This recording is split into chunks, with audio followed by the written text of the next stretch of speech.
रायपुर से सीधे राहुल अग्निहोत्री जुड़ गए हैं। राहुल, एक बड़ा कॉन्फ्रेंस जो है आज राजधानी रायपुर में डीजीपी आईजी सम्मेलन है, 2 बजे से बस कुछ ही देर का समय बाकी है और एक बड़ी कॉन्फ्रेंस जो है वो शुरू हो जाएगी। पूरी जानकारी दीजिए राहुल। बता दूं कि अभी से ठीक 25 से 30 मिनट के बाद में जो पूरा कॉन्फ्रेंस है वो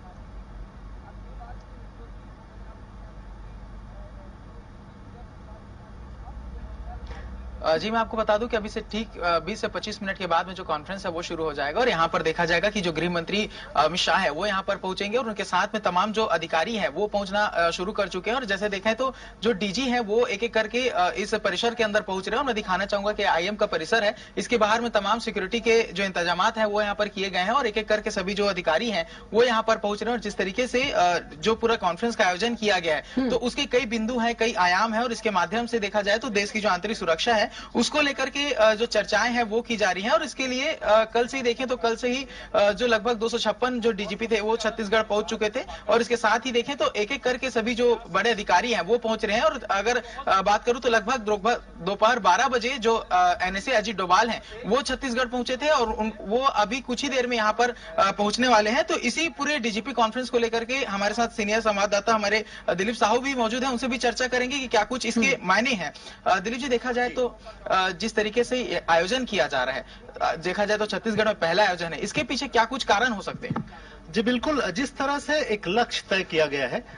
खास करके मार्च 2026 तक नक्सलवाद को पूरी तरह खत्म करने के एक लक्ष्य तय किया है। केंद्रीय गृह मंत्री अमित शाह ने यह लक्ष्य रखा था और उसके अनुरूप लगातार जिस तरह से कार्रवाई हो रही है और अभी हम देख रहे हैं कि नक्सल जो मोर्चे पर लगातार छत्तीसगढ़ में सफलता मिली है। इसके पीछे बहुत सारी वजह भी है कि हमारे जवान के हौसले बुलंद है, इसके अलावा सरकारी जो मशीनरी है, क्योंकि डबल इंजन की सरकार होने का भी फायदा मिल रहा है जिस तरह से बातें कही जा रही थी, और उसके अनुरूप कार्रवाइयां भी हुई है। चाहे कर्रेगुटा की पहाड़ी की बात करें या फिर दंतेवाड़ा के अंदरूनी इलाके माड़ डिवीजन की बात करें, तमाम ऐसे जो क्षेत्र जहां पर नक्सलियों के कोर सेक्टर माने जाते हैं तो उन सभी जगहों पर अब जवान पहुंच चुके हैं। तो निश्चित तौर पे और नक्सलियों की ओर से जिस तरह से लगातार अब ये बातें आ रही है और आत्मसमर्पण भी किए हैं, उनके सुप्रीम कमांडर बसव राजू जैसे भी मारे गए हैं, तो निश्चित तौर पे ये जो सफलता मिली है और इससे कहीं ना कहीं एक उत्साह बना हुआ है। और जिस तरह से एक रणनीति बनाई है मोदी सरकार ने कि जो आईजी डीजीपी जो कॉन्फ्रेंस होते हैं हर साल अलग अलग स्टेट्स में होते हैं, तो इस बार छत्तीसगढ़ को इसलिए चुना गया है कि जिस तरह से नक्सल मूवमेंट पे बड़ी सफलता मिली है तो निश्चित तौर से इससे जवानों के भी हौसला बुलंद होंगे और सरकार की जो रणनीति रही है और उसके अनुरूप जो आंतरिक सुरक्षा का जो मामला माना जाता था, आंतरिक सुरक्षा के लिए एक बड़ी चुनौती बनी हुई थी नक्सलवाद, खासकर इस पर लगातार सफलता जो मिल रही है, तो ये एक संदेश, एक पैगाम देने का एक प्रयास किया जा रहा है कि छत्तीसगढ़ में ये जो कॉन्फ्रेंस आयोजित किया गया है इसके पीछे ये रीजन मान सकते हैं। राहुल, दिलीप जी, देखा जाए तो जिस तरीके से कॉन्फ्रेंस का आयोजन किया गया है कई वर्षों से होता हुआ आ रहा है, छत्तीसगढ़ में पहली बार है, लेकिन इन जो इस तरीके की जो कॉन्फ्रेंस है उसके प्रभाव क्या देखने को मिलते हैं? सरकार नीतिगत क्या कुछ बदलाव करती है? अंतर्राज्यीय समन्वय को लेकर किस तरीके से कोऑर्डिनेशन किया जाता है? जी बिल्कुल, 3-4 महीने पहले एक और जब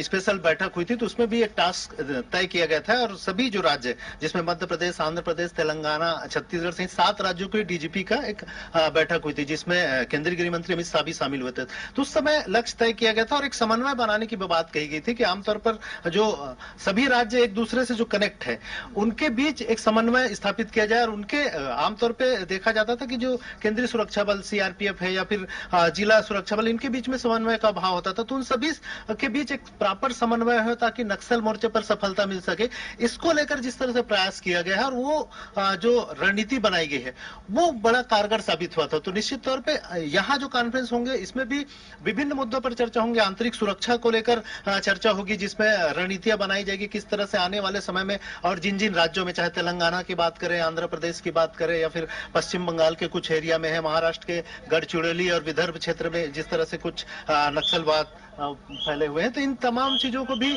एक तरह से कंट्रोल कैसे किया जाए और उसको ये यहाँ पर जो बैठक हो रही है काफी कारगर साबित हो सकती है। जी राहुल। दिलीप जी, देखा जाए तो अगर छत्तीसगढ़ के परिप्रेक्ष्य से बात करें तो लगातार जो अमित शाह हैं वो कई बार पहुंच चुके हैं। प्रधानमंत्री मोदी पिछले कम दिनों में ही 2 से तीसरी बार उनका दौरा है, 2 दिनों का समय बिताने वाले हैं। तो केंद्र सरकार की छत्तीसगढ़ को लेकर के क्या रणनीति समझ आती है, जिसके तहत छत्तीसगढ़ का विकास हो या फिर इस तरह के कॉन्फ्रेंस का आयोजन किया जाए? जी बिल्कुल, जिस तरह से एक तरह का छत्तीसगढ़ के विकास में रोड़ा के तौर पे लगातार एक बातें कही जा रही थी, नक्सलवाद, खास करके बस्तर के बहुत बड़ा बेल्ट है, जहाँ यहाँ बहुत सारे मिनरल्स हैं, आयरन ओर की बात करें या दूसरे बहुत सारे मिनरल्स लगातार छत्तीसगढ़ में मिल रहे हैं, तो इनके सही तरीके से उपयोग हो, इनका देश के विकास में इनका उपयोग हो, इसके लिए भी एक पहल की जा रही है लगातार। तो कहीं ना कहीं नक्सलवाद एक बड़ा रोड़ा बन के आया है और बहुत सारे जो अंदरूनी इलाके हैं जहाँ पर सड़कें, स्वास्थ्य सुविधाएं, चिकित्सा सुविधाएं सहित तमाम जो जरूरत की जो चीजें हैं वो भी नहीं पहुंच पा रही। तो जिस तरह से एक सरकार की ओर से एक प्रयास किया जा रहा है कि ये जो तमाम सुविधाएं हैं, मूलभूत तमाम सुविधाएं हैं, वो अंदरूनी इलाकों में भी पहुंचे, बस्तर के हर व्यक्ति तक, अंतिम छोर तक पहुंचे, इसका भी प्रयास किया जा रहा है। तो निश्चित तौर पे नक्सलवाद जब समाप्त होगा तो विकास की जो धाराएं हैं, अंतिम जो कड़ी है, अंतिम छोर है, वहां तक पहुंचेंगे। तो ये एक बड़ा